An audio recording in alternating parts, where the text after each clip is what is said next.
It's been crazy, absolutely crazy. We've been overwhelmed by the goodwill from people.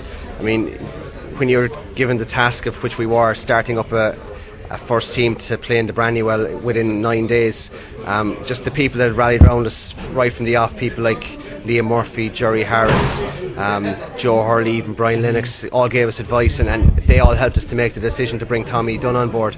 And Tommy, has been exceptional, the job he's done.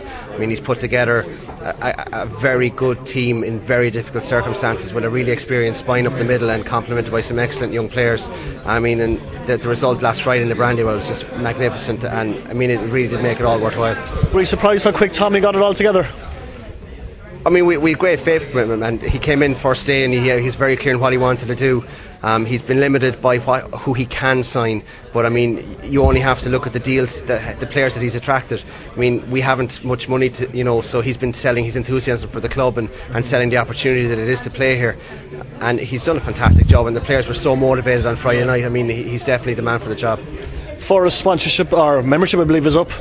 Yeah, we're up nearly at 600 members now. It's grown nearly 150 since we got the licence. It's absolutely fantastic. And again, in one way, since it's 600 investors we have in the club, and that's kind of the line we want to play up. People can own this club, and there'll be application forms available in the pitch on Friday night. So we're looking to double that if we can. When you started Foras a couple of years back, did you ever think to yourself, I'm going to be chairman of a football club one day? And what do you think now? Do you think to yourself, wow, I'm a chairman of a football club? I'm still getting used to that, to be honest. We never thought we'd be in this position. When we started off first, it was about building an infrastructure for the club as it was, putting things like training facilities in place and putting capital projects in place. Obviously, the situation we found ourselves last November, we felt we had no choice but to go and apply for a licence, and as it turns out, that's what was needed. But again, I'm just one person among 600. My vote is no more than anybody else's in the trust, so it's great and it's exciting times for the trust and for the club. Are you surprised by the amount of goodwill for the club, considering the damage that was done to the Cork City brand, shall we say, over the last couple of years? To be honest, I am. A lot of people have been hurt, and there's no point saying otherwise over the last couple of years with the previous two administrations. But I think the fact that this is a supporters run club and people are treating it as a brand new start, and a lot of the people who have been born in the past are coming straight back on board with us. I think there's a lot of curiosity and a lot of goodwill out there. I know there's people contacting us who've said they haven't been in to Turner's Cross for 5, 10 or 15 years, who are looking to come back on Friday night, and the family enclosure with John Kennedy, that's going to be back up and running. So that's huge for us. It is really going to be a family event and just an exciting Munster derby on Friday night. How did it feel when Davin's goal went in on Friday? Was it a combination of just all his hard work released into a euphoric kind of Yeah, I just got my voice back this morning. I don't think I've ever celebrated a goal as much in my life. And it was such a good goal. He hit it on the volley across the keeper into the far corner. It was just a beautiful goal, and it just made everything worthwhile. We'll take that moment with us for a long, long time. Is the fact that you're playing Waterford, a big Munster derby on Friday, the perfect home game for the club? Tommy Dunn would probably disagree with me in that it's a really tough task. Stephen Henderson's got a really good squad down there, and I'm sure they'll challenge this year.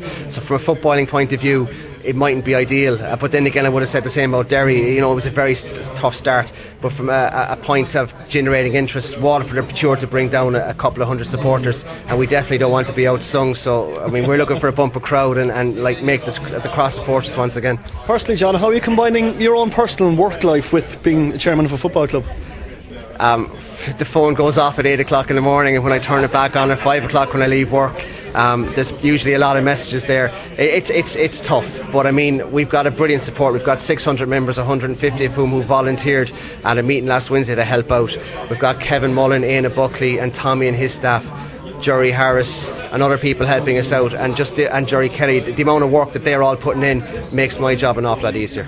Speaking of Kevin Mullen, the fact that the sponsorships were unveiled today speaks very highly of him, the fact that he's been able to do in such a short space of time.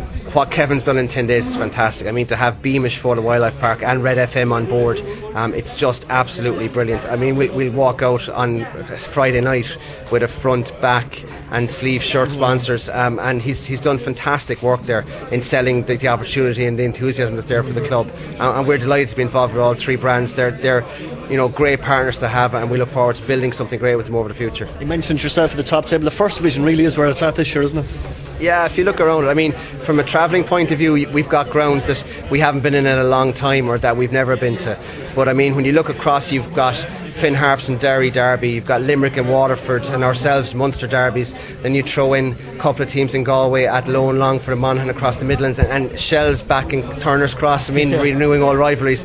I mean, there's some great games ahead of us this season, and I mean, just some wonderful football as well. John, I think all supporters will be happy with a season full of events on the pitch but not off the pitch. I think people will be happy with that.